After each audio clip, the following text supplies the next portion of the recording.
السلام علیکم مردم غریب، مردم دست به خیر. هزار رحمت که شما مشکل مردم ما را آسان میکنین. اسماعیل جان، هزار رحمت به شما. من زاده شهر دوشنبه، مادر رسول بابا جان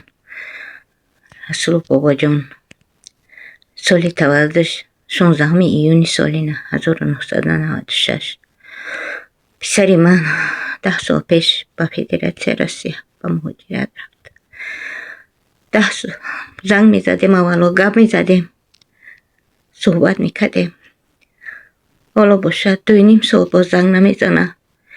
اکش قطیش بود، خبرش میداد. اکش حاضر آمدگی 6 ماه باز تلفنش جواب نمیده.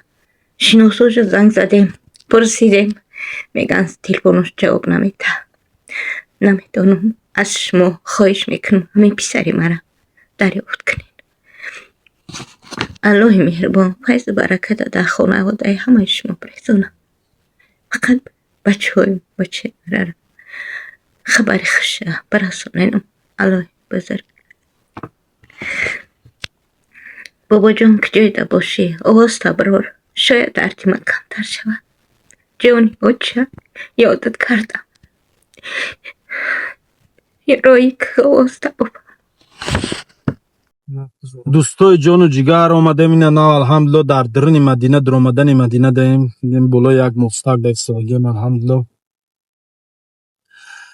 دری واتساپ میدرم امی ویدیوی امی مادر میبینم، مراجعتی مادر میبینم، گلوس کرای با خیلی گلوس کرای با یا ویدیو رام کرای روی کرای التماس کرای ما و شما کی برای یافتن بچهش کمک رسونین.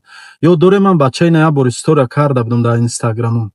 بچه‌ای که در اینستاگرام ممکن دایتون باشه. خب رسولوف بابا جان 2.5 سال میشه به نام و نشان اید. یک 10 سال اخیر در روسیه گذراندگی عمرشه. قطعی خانگیشون گپ میزده به تلفن، قطعی مادرش خیلی صحبت میکرده، ولی همین 2.5 سال اخیر به نام و نشان bez izvestny пропадав شده. گفتی او گپای نه تلفن نه یگان گپ خبر نه هیچی. مادر بیچاره گریه داره اوی دیدش گپ زیسه، اوی دیدش رخته ایسته، آواز ندارن که اوی دیدش رخته ایسته.